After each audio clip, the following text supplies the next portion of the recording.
Rohingya ক্রাইসিসটা global যে ডিসকাশনের ম্যাপের থেকে আসলে দূরে চলে গিয়েছিল, মানুষের মেমোরিতেই ছিল না যে এটা একটা বড় একটা ক্রাইসিস, বড় একটা হিউম্যানিটেরিয়ান ক্রাইসিস। এবং এখানে যে বাংলাদেশকে যে 10 লক্ষের উপর রোহিঙ্গাকে যে বাংলাদেশে লুক আফটার করতে হচ্ছে, এই পুরো জিনিসটা গ্লোবাল যে কোনো ডিসকাশনে ছিল না।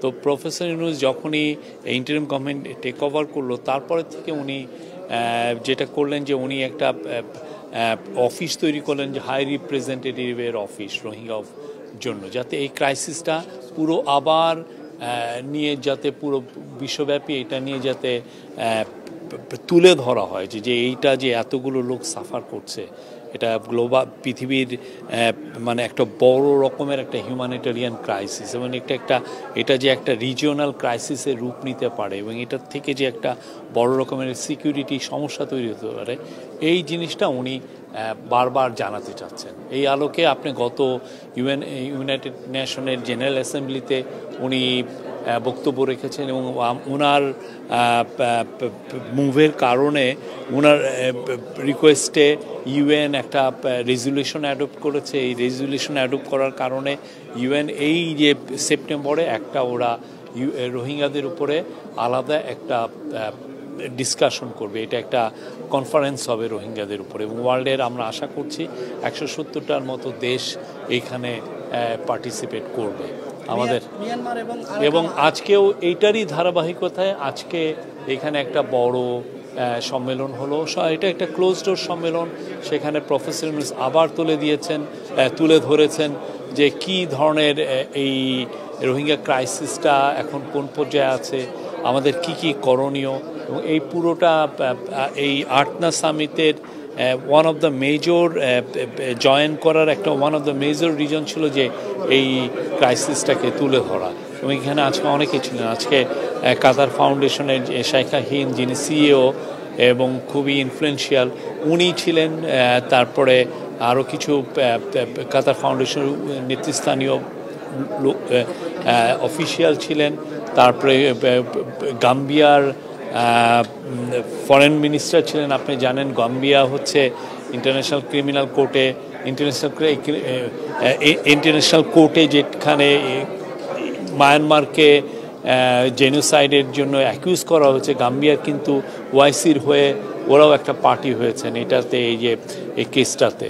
তো গাম্বিয়ার এখানে একটা রোল আছে। গাম্বিয়াও তুলে ধরেছেন যে না, এই ক্রাইসিসটা আসলে সবাইকে নিয়ে বলতে হবে, এটা নিয়ে বারবার বলতে হবে, এবং এই লোকদলকে ভুলে যাওয়া চলবে না।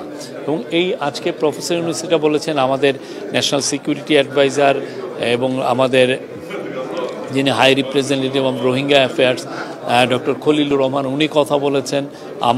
জাপানি একজন এক্সপার্ট ছিলেন, উনি কথা বলেছেন, এবং অন্যান্য অফিসিয়ালরা বলেছেন।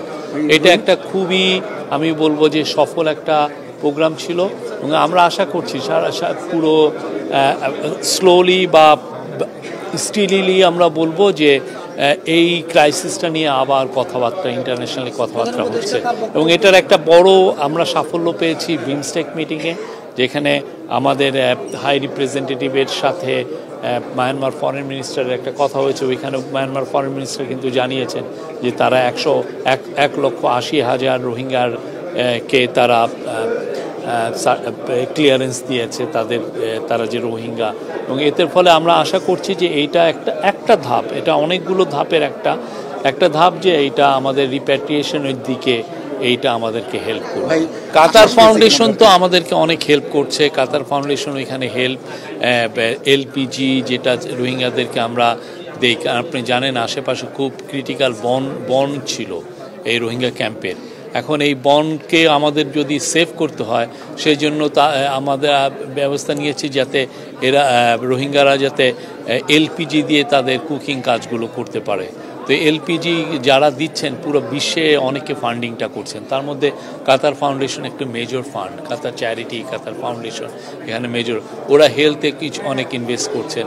কাতার আমাদেরকে প্রচুর এখানে সাহায্য করছেন, এবং আমরা মনে করছি যে এই সাহায্যটা সামনে কন্টিনিউ করবে এবং আরও বাড়বে। আমি তো বললাম যে কাতারি ওরা এলপিজি আমাদেরকে দিচ্ছেন, এবং এটা সামনে আরও বাড়বে আমরা আশা করি। আমরা অনেক কিছুই তো আলাপ হয়, এবং এটা আজকে অনেকগুলোই মিটিং আছে। অনেকগুলো কমার্স মিনিস্টারের সাথে আছে, কাতারের ডেপুটি প্রাইম মিনিস্টারের সাথে মিটিং আছে, কাতারের সিনিয়র অফিসিয়ালদের সাথে মিটিং আছে। তো আমরা আশা করছি আজকের দিনটাও একটা ফ্রুটফুল দিন যাবে, অনেকগুলো বিষয় নিয়ে আতার হবে। আমরা আশা করছি যে বাংলাদেশের স্বার্থ সংশ্লিষ্ট সমস্ত জিনিসই আমরা এই মিটিংগুলোয় তুলে ধরা হবে।